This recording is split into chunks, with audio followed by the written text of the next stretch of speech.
Hi folks, Fuzz here, welcome to another Ni No Kuni II tutorial tips video, and today we're going to be talking about the tactic tweaker. Now this thing is really powerful and you're really going to want to be making use of this. Not only are you going to be able to use it to just flat out increase your damage in battles, but you're also going to be able to use it for other things such as increasing the amount of experience, money and equipment you get from battles as well. So it's definitely something you want to get into as soon as it becomes available. That said, when does it become available? Well, it becomes available at the end of Chapter 2. So your first opportunity to really start getting into this and putting it to the test is going to be in Chapter 3. So still quite early on in the adventure. So let's have a look at it and see what it is we've got. When you first open the Tactic Tweaker, you're going to get this brief tutorial. So you can go ahead and read that at your leisure. I'm going to skip ahead though as I explain these things to you. And it looks complicated, but once you start to get the hang of it, it's actually quite simple and it's a nice interface as well. But even though the interface is simple, there's a lot of complex things you can do with it. And later on, as you really start to get the hang of it, you're going to be making some pretty good choices to help just really boost your prowess in battle. So there's actually several different tables that we can look at expanding. And when we select a table, at the moment they're all set to level 0. And we actually want to level each of these up in order to be able to increase the effects that each of these tables offers. Now I know that doesn't sound very exciting, but trust me, it is going to be getting you thinking and it is going to be getting you making choices with how you want to do this, because we are limited with how much we can increase each of these effects. You might see in the upper right hand corner we have battle points. What are battle points? Well, this is the currency we're going to use to level up each of these individual tables. Now, battle points are earned by levelling up normally in battle. Each time one of your party members gains a level, you'll gain a bunch of battle points to spend in the Tactic Tweaker. So there's 4 in total. We have Monsters Affinities, and this allows you to increase damage against monsters that are weak to certain enemies. Obviously, that's going to come in useful. We have the Elements and Ailments, and this is going to allow you to increase your defences to enemies that hit you with certain elemental damage spells or with status ailments. And down here we have the Arts of War. This is basically going to improve just your prowess and your stats in battle, so just raw increases that you are going to want to invest in.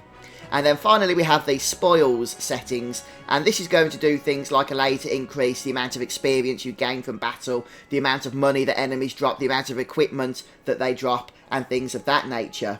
Now, even when you spend points into these and level them up, you're still going to have to make choices. For example, with the spoil settings, you can either choose to have more experience or you can choose to have more money, but you can't have both. So you will need to make those choices. And since we're on this section, let's go ahead and see how it works. So if we click the X button at the moment, it's just going to tell us that we haven't leveled it up, so we can't do anything with it.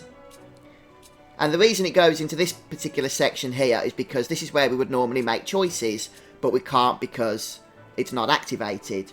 So instead what we're going to do is use the triangle button, and obviously the controls will differ if you're on the PC, but the system is the same. And once we hit the triangle button, we can go ahead and select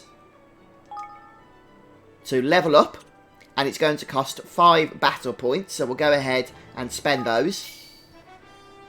And we can see now that we have spent 5 battle points. So it might have cost 5 battle points to level this up to level 1, but we can level this up to level 4 by continuing to spend our battle points. The amount increases each time, but as we do so, we can continue to unlock these sliders, allowing us to make more choices with this particular table. So right now we can choose between extra experience in battle or extra guilders. I keep forgetting what the currency is called. Yes, extra experience or extra guilders, but we can go ahead now and level this up again, and we can even choose which part we want to level up. It doesn't actually matter. We can get to the whole lot eventually, but let's say we want to go to level up this section. It's now going to cost 10 battle points. But now look, what we can do now is actually select the top slider between experience and money, and the right hand slider between money and rare equipment. So we can get increased amounts of rare equipment from battle, or we could have increased money there. And then over here, oops, No, don't do that yet. Over here, then we can have increased experience, you see? So we can have both the money and the experience one active at the same time. And we can go ahead and learn the next one, which will be 15 battle points. And that will level up this grid to level 3. I can't learn the last one at the moment because that requires 20 battle points. I only have 19. But as you can see how it works, we unlock a different slider each time, allowing us to make various different choices as we go here. And we can hit R3 at any point to see the current effects we've got active. So right now we've got a level 1 boost to the amount of experience earned from battle, a level 1 boost to the amount of money, and a level 1 boost to the amount of rare equipment.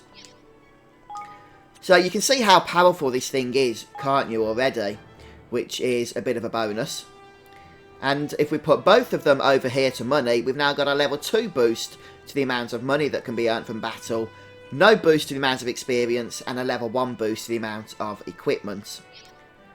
So you can really make some good choices with what it is you want to gain. And obviously, more so with these other ones, you're going to be able to come back to the tactic tweaker and switch everything around once you've started levelling them all up in order to fight certain enemies and whatnot that are going to have benefits from different choices that you can make. So let's have a look at some of these other ones now. Reload my game to get my battle points back.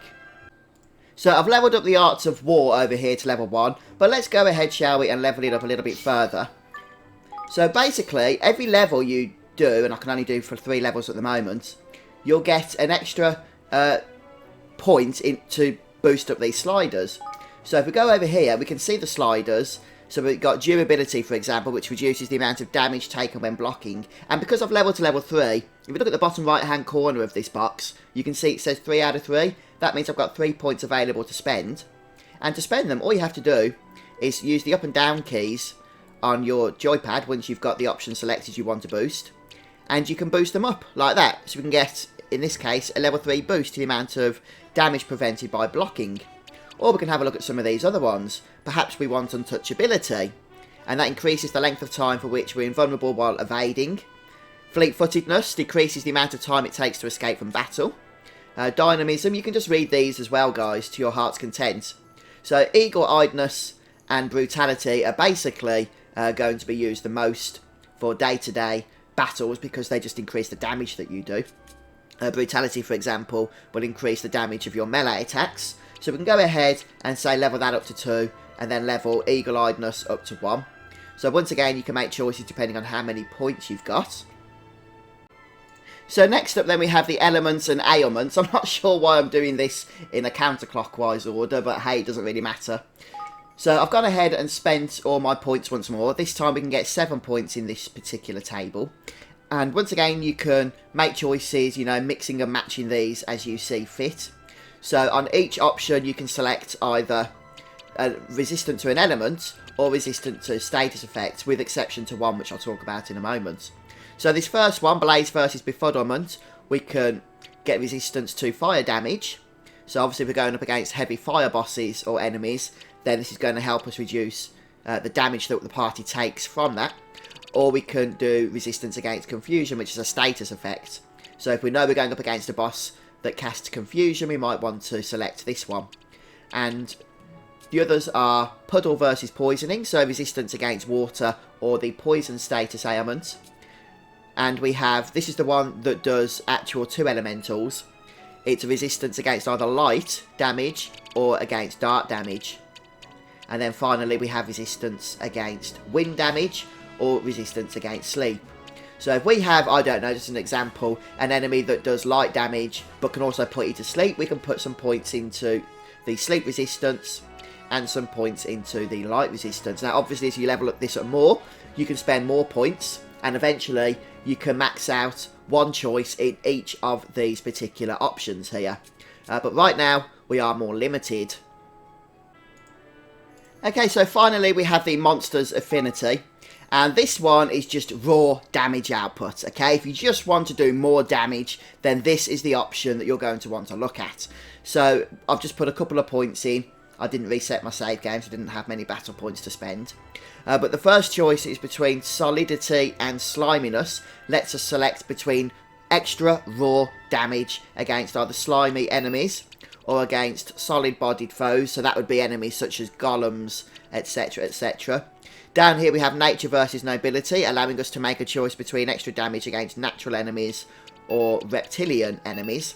And then finally we have wonder versus wildness, allowing us to choose between extra damage against beautiful or brutal foes. Once again, as you level these up, you can obviously make more choices and whatnot. Obviously, I'm a bit limited at the moment with that. But the point is, as you start to level all of these up, you can select options for multiple tables at once as well. So whether you decide to focus on one particular table at a time, or spread your battle points out over, you know, 2, 3 or even 4 tables as you go through the game, it's really up to you. I don't think there's an optimal way of doing this, because everything's going to give you a bonus to some degree. So it's really entirely up to the player. And this is the kind of thing I love seeing in my Japanese role-playing games. It just adds that extra dimension, that extra bit of fun to the game, where we get to make choices, we get to think about things, and we get to take our own path through battles and whatnot then, don't we? But anyway, guys, I hope you've enjoyed this video. If it's helped you, please do leave a like and be subscribed to my YouTube gaming channel for more tips and strategies like this in the coming future for Ni No Kuni II. But that's it for me for today, folks. I'll see you next time. Goodbye.